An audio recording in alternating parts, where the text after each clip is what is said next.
Welcome to While We Were Distracted, the podcast where we explore topics that often get overshadowed in the rush of daily life. All right, let's go ahead and get started with today's deep dive. We're going back 20 years to revisit a document that really reshaped the world, the 9/11 Commission Report. Yeah. We're not just looking back, though. You sent in a fascinating analysis of the report's findings 20 years later. Uh-huh. And honestly, I think you're right.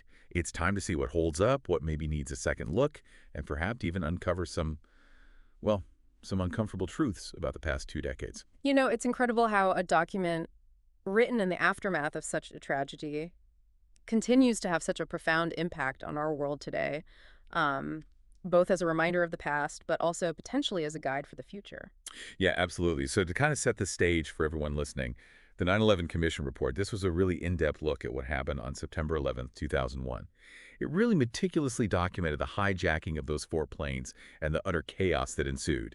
It even includes these chilling details like transcripts of cockpit recordings and, Yeah. and phone calls from passengers and crew members. It's hard to even imagine the terror they must have felt in those moments.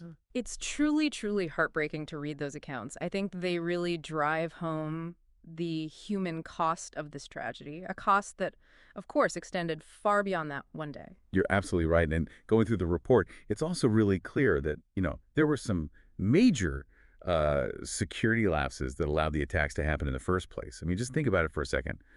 Hijackers getting through airport security with box cutters. It just seems unthinkable now, right? Right. And the report highlights how that was really just a symptom of kind of a much larger problem, which was the failure of intelligence agencies to effectively share information.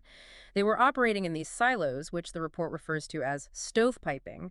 For example, the FBI had information about one of the hijackers attending a flight school, but that information never made it to the CIA, who might have been able to connect the dots. Oh, wow. That's a pretty chilling example of how those communication breakdowns can really have devastating consequences. Exactly. And the report also points out that the intelligence community as a whole was kind of stuck in this Cold War mindset. They were so focused on nation-state threats that they really failed to grasp the decentralized nature of al-Qaeda. Yeah, it's like they were looking in the rearview mirror while this whole new kind of danger Yeah. was emerging right in front of them. And this brings us to the 20-year retrospective document you sent in. This is where things get really interesting.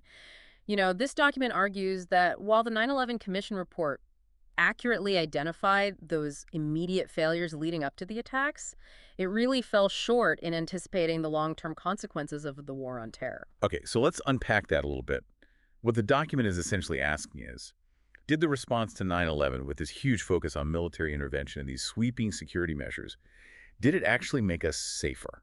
Or did it actually create a whole new set of problems, new conflicts, new breeding grounds for extremism? Yeah, this is a question we really can't afford to ignore, especially given the sheer scale of the war on terror. I mean, we're talking trillions of dollars spent, countless lives lost, and the entire geopolitical landscape irrevocably altered. And the document isn't afraid to make some pretty stark comparisons.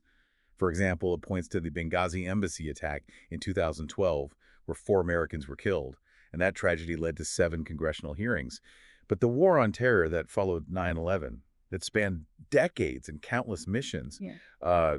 it's had far less scrutiny, far less examination. I mean, it makes you wonder, are we really applying the same level of critical analysis, the same sense of urgency to preventing future tragedies? It's such a crucial question, and the document argues that part of the problem actually lies in the 9/11 Commission report itself. It calls for some pretty significant revisions. It wants a more comprehensive assessment of the long-term consequences, both intended and unintended, of all the decisions that were made in the aftermath of 9/11. It's like saying, hey, we owe it to ourselves, we owe it to the victims of 9/11, we owe it to everyone impacted by the war on terror, to take another hard look at what worked, what failed, and how we can possibly prevent history from repeating itself. Exactly. And that's what makes this deep dive so important. We're not just revisiting some historical document here. We're grappling with its living legacy, its continued impact on the world we live in today. It's easy to look back now, with 20 years of hindsight and kind of critique the 9/11 Commission report. But we really have to remember the context, right? I mean, they were dealing with something completely unprecedented, an attack that truly shook the entire world. Yeah, that's true, but I think the 20-year retrospective document makes a really strong point. Even with the limitations of hindsight, there's some really valuable lessons to be learned from taking another look at some of those conclusions. Absolutely. And, one of the most crucial points the document raises is this. Did the war on terror, as it was conceived and executed, did it actually address the root causes of terrorism? Or did it, maybe unintentionally, actually contribute to the very problem it was trying to solve? Yeah, that's a pretty heavy question, and it's one that the document really tackles head on. It argues that the report, while very focused on the immediate threats and responses, it didn't fully anticipate how complex and how evolving global terrorism would become. I mean, think about the rise of ISIS, for example, or the way that online radicalization has spread. Those were challenges that weren't even really on the radar back in 2004. Right. And the document highlights how these new challenges really require us to reevaluate some of the core tenets of the 9/11 Commission report. Like, take intelligence sharing, for instance. The report was absolutely right to emphasize breaking down those stovepipes between agencies. But in the age of globalized terrorism, that cooperation, it needs to extend beyond just national borders, right? I mean, we need seamless information exchange between countries, a truly international effort to really track and disrupt these networks. Yeah, it's almost like the world has become a much smaller place. But the systems we have for dealing with these threats haven't quite caught up. Precisely. And the document also argues that this kind of disconnect also extends to the realm of diplomacy. The 9/11 Commission report did acknowledge the importance of addressing the underlying conditions that actually fuel extremism. But did the war on terror, with its heavy emphasis on military intervention, did it actually end up making those conditions worse in some cases? Yeah, and that's where I think the ethical considerations become really important. The document kind of forces us to ask some really uncomfortable questions like, did our actions in Afghanistan, in Iraq, and elsewhere, did they create more stability? Or did they actually lead to more instability? Did we end up inadvertently fueling the very ideologies we were trying to fight against? These are tough questions, no doubt.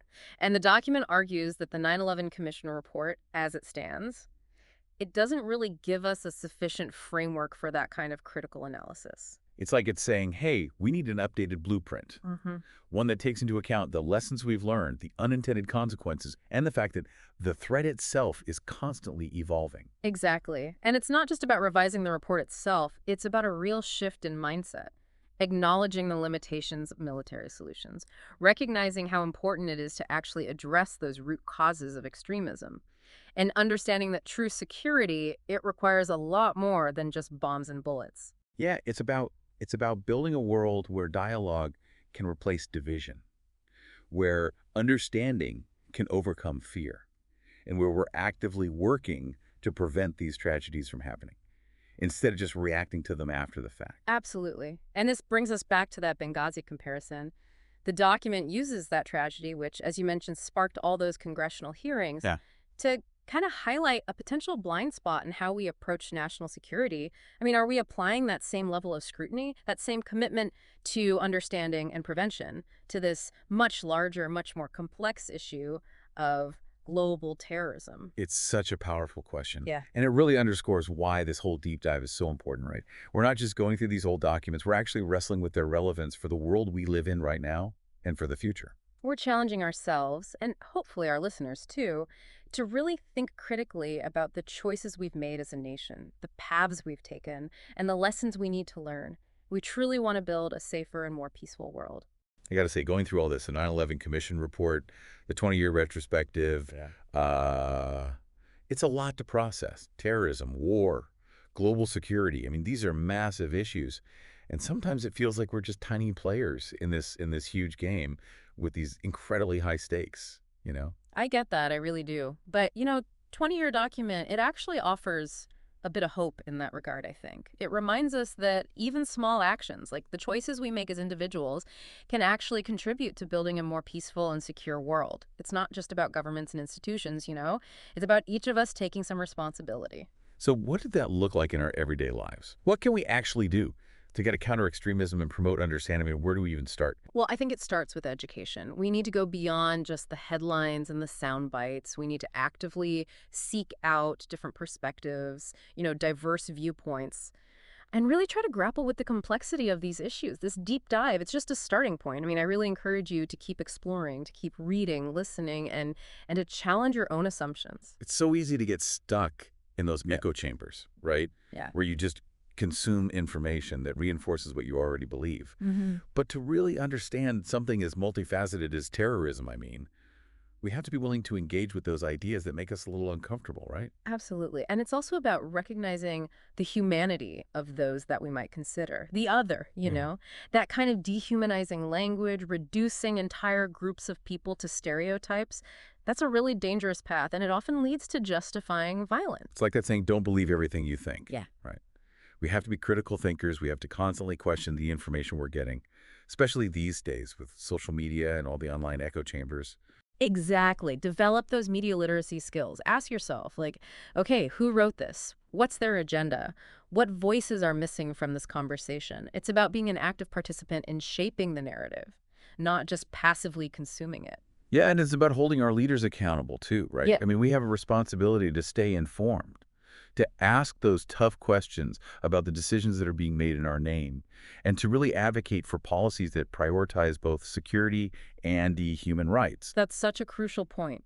True security, it can't come at the expense of our values. We have to find ways to balance the need for safety with preserving our freedoms and protecting human dignity. It's about creating a world where we're not constantly reacting to threats, Yeah. but where we're actively working to prevent them, to address the root causes of conflict, Yeah. to build bridges of understanding across all those cultural divides. And that's a huge task, I'm not going to lie. But the 20-year retrospective, it reminds us that it's not impossible. Every act of education, every conversation that challenges prejudice, every effort to hold our leaders accountable, those are all steps in the right direction. So as we kind of wrap up this deep dive into the 9/11 Commission Report and its legacy, I want to leave you with a challenge.